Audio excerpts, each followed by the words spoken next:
Yo, what's going on, everyone? I'm back, and I'm here bringing on another NBA 2K21 rebuild. And in today's rebuild, we are doing a what if Joel Embiid was traded to the Brooklyn Nets. There has been some little rumors going around that, well, it's not really been rumors. It's been rumors that either Ben Simmons or Joel Embiid will get traded this offseason because they just don't mesh well together. And there has been like a rumor a couple days ago. If you go look on Google, and you type in Joel Embiid to the Nets, there'll be some stuff. But there were some rumors that he could be headed to Brooklyn, maybe. But the chances of that really happening, in my opinion, are slim to none.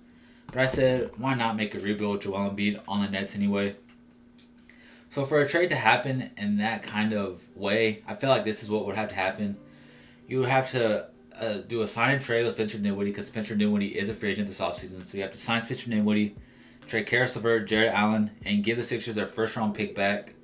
And I would say another first round pick has to be involved because Joel Embiid is clearly the best player in this whole entire trade.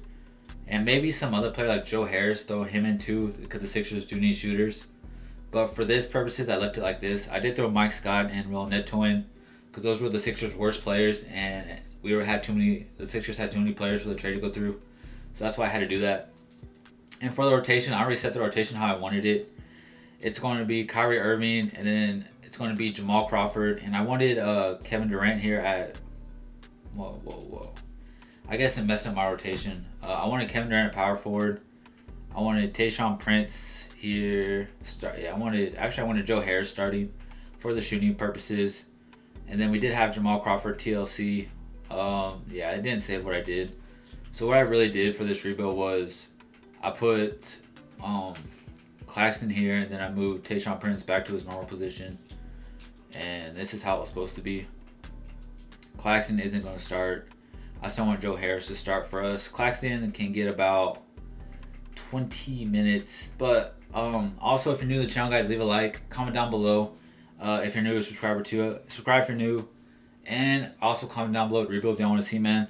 We're going to give Joe Harris here about 31, and I guess we'll give Kevin Durant 37.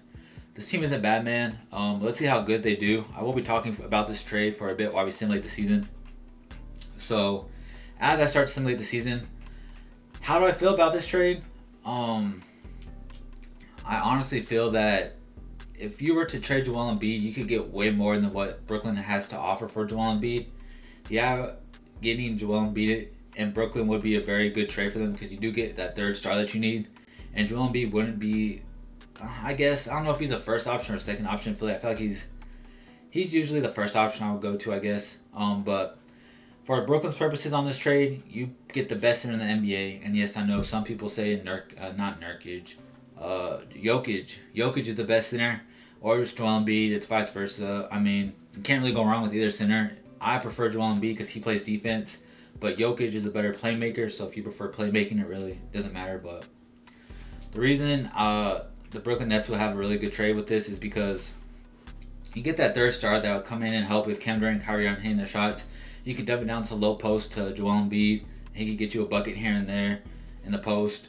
The one thing about Joel Embiid that I hate is that he shoots the ball too much. Like, he'll have a mismatch down the post, and instead he'll just start shooting, and he'll come back. I could be the last man back down the court sometimes, and then you'll just see him.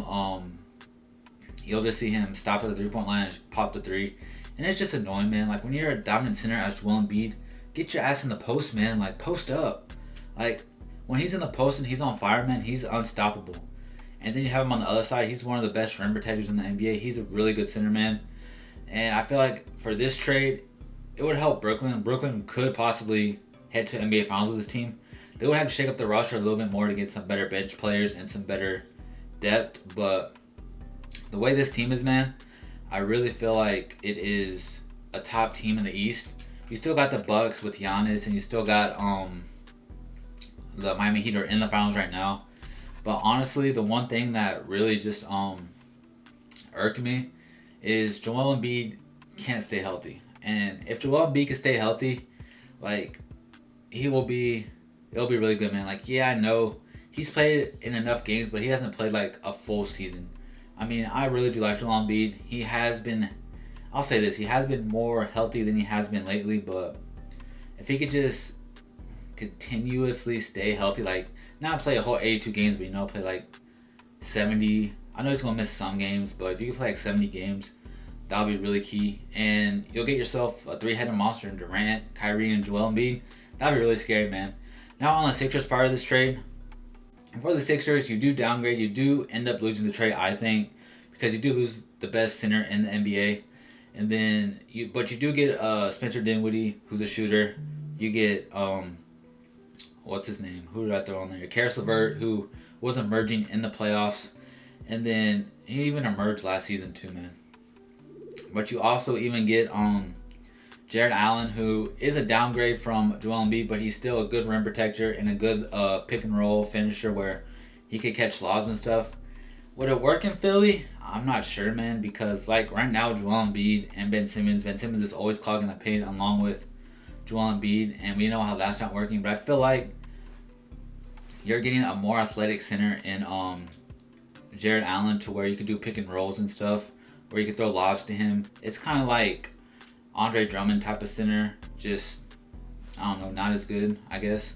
You get the Lob City from Jared Allen, who could catch lobs, he could block shots, and he's not scared to block shots, and we've seen him block Giannis, LeBron James.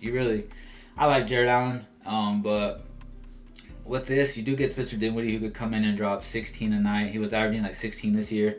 You just get a well-rounded more team because you still have Al Horford on the team, and you still got Tobias Harris, so you'd have a lineup of Ben Simmons. You could start Spencer Dinwiddie at the 2. You would have Karis LeVert at the 3, Tobias at the 4, and Al Horford at the 5, or Jared Allen. Or if you even want to run a small rotation, you could even do Ben Simmons, Karis LeVert, or Spencer Dinwiddie. No, you could bring like Dinwiddie off the bench. You could do Ben Simmons, Spencer Dinwiddie, Karis LeVert, Tobias, and like Al Horford. Or you can even bring like Tobias at the 5. They have lots of options. You can even put Ben Simmons at the 5 maybe. But I really like the way that I really like this trade more for the Nets just because you get another superstar. They do lose some depth, but other than that, man, I feel like the Nets will win this trade. Let me know down in the comment section what y'all think and who won this trade and who didn't. And I'll see y'all at the end of the semi, man. Ended up going 48 and 34, and Giannis did get MVP. Dennis Schroeder. Here's all the stats, man. Y'all can pause and look if y'all want. We didn't do as good as I thought we would. I thought we won like maybe 55 games or something, but it's not the end of the world, man. Joel Embiid did make All-NBA second team for us. He did average 22 points, 13 rebounds, about 2 assists, 2.5 blocks, and he shot very good. Joel Embiid, low-key, he isn't a bad playmaker, but he's not good. Like, he's not a playmaker, really. He can get you assists out the post. He can dish it a little. He has been averaging about 3 assists for his career, so that's not too bad. And Kevin Durant did make All-NBA third team, and so did Kyrie, so the big three did make it. And let's go look at the stats, man. I'm very curious to see who did what. So, Kyrie dropped 31 points a game with 7 assists. That's crazy, man. Kevin Durant had 25, and then he had 6 and 4, and then we saw Joel Embiid's stat line already. And then it drops off dramatically. Holy cow. 9 points. That's crazy. It just dropped off dramatically, man. The big three, and then it was no one, man. So in the first round, we are taking on Toronto. Let's see if we can get past them. And it doesn't look like we are, man. That's the one thing that I was talking about when you need depth, man. This team would have, like, literally no depth at all. Like, that's the lineup they want to run, man. We'll see if it works, but I don't know, man. Like, with this team, you have some good pieces, but it's just not enough, man. Like, you need more depth. Like, I don't think Jamal Crawford's going to come back to that team. And you really just got to figure out what you could do to get more depth as we are about to come back and win. And then the Raptors blew a 2-0 lead, man. We do come back and win. But depth is key in the NBA, man. It really is. Kyrie dropped 35, Joel Embiid at 28, and Durant had 19, 10, and 5. That's good for us, man. We are taking on the 8 seed Hawks who beat the 1 seed Celtics. That's crazy, man. It is 2-1 them, though. 3-1 Hawks, really? Who do the Hawks even have? DeMarcus Cousins, really? Get out of here, man. Let's simulate it with Simcast. We shouldn't really be losing to the Hawks. Like, it's the Atlanta Hawks, man. Like, they're a good team, but they're nowhere near us. That's what I think. They're nowhere near us. Simulated Simcast again, and they just blew us out in the first quarter. We do have a great second quarter. It's back and forth. Looks like they got the win, man. Yeah. We got eliminated by the Hawks. That's what I'm talking about, man. Depth is key, man. Like if we go and look, like the big three are scoring, man. And then Cam Durant had a bad game. Joe Harris had a good game, but it's not consistently, man. Like if we go look at the rest of the playoff stats, for us, you got Kyrie, Durant, Joel Embiid, and then Joe Harris with 10. That's not really gonna cut it, man. Like you're averaging about what 20, 40, like 70 points right here, and then the rest is just not really producing, man. That's the reason of doing trades is you gotta find other pieces to get that click with them.